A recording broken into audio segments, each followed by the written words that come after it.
құпиялар мен тылсым нәрселер адамды әрқашанда шексіз қызықтырып келеді. Бұған таң қалудың да керегі жоқ. Жалпы жер бетінде қайнап жатқан өмірдің өзі құпиясы шешілмеген үлкен жұмбақ. Бұл сіздермен бірге Керемет ТV. Бүгін жұмбағы шешілмеген ерекше 5 фотосурет жайлы сөз қозғайтын боламыз. 5. Сол Уиферттегі астронавт. 1964 жылы ағылшын Джон Тимплтонның отбасы Сол Уиферт мүйісі жанында қыдыруға шығады. Отағасы өзінің 5 жасар қызын фотоаппаратымен суретке түсіреді. Тимплтондар отбасы суретке түсіргенде жандарында ешкім болмағанын айтады. Кейіннен үйіне келіп қарағанда суреттердің бірінен қыздың артында тұрған жұмбақ бейнені көреді. Фотосурет анализдері суреттің ешқандай да жасанды емес екенін анықтады. 4. Куперлер отбасындағы күтпеген қонақ.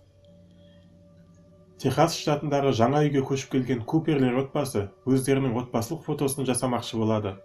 Суреттер тексергенде бір суреттен төмен қарай салбырап асылып тұрған қорқынышты бейнені көреді.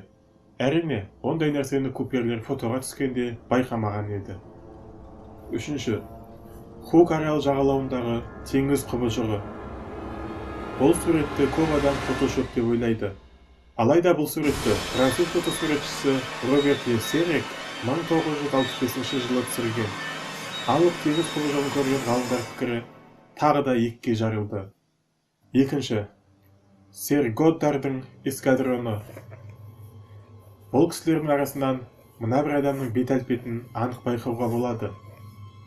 Бірақ бұл адамның эскадрон авиамеханигі Фредди Джексон екенін және бұл сурет осыдан 2 күн бұрын бақытсыз жағдайда қайтыс болған Фредди Джексонның жерлеу рәсімінен кейін жасалғанын айта кетуіміз керек. 1.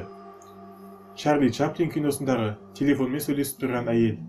Бұл суретте Чарли Чаплин киносындағы кадрға кездейсоқ ілігіп қалған бейтаныс әйел назар аудартады. 1922 жылы түсірілген түсірілімде әйел қолында телефонға ұқсас затпен сөйлесіп тұрады.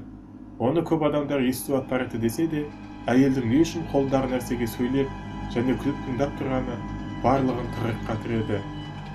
Достар, бүгінге осы. Егер сіздерге видеомыз ұнаған болса және пайдалы болған болса, лайк басамыз, пікір жазамыз және каналымызға тіркеліп, алдыңғы видеомызды тамашалап кетсеңіздер болады.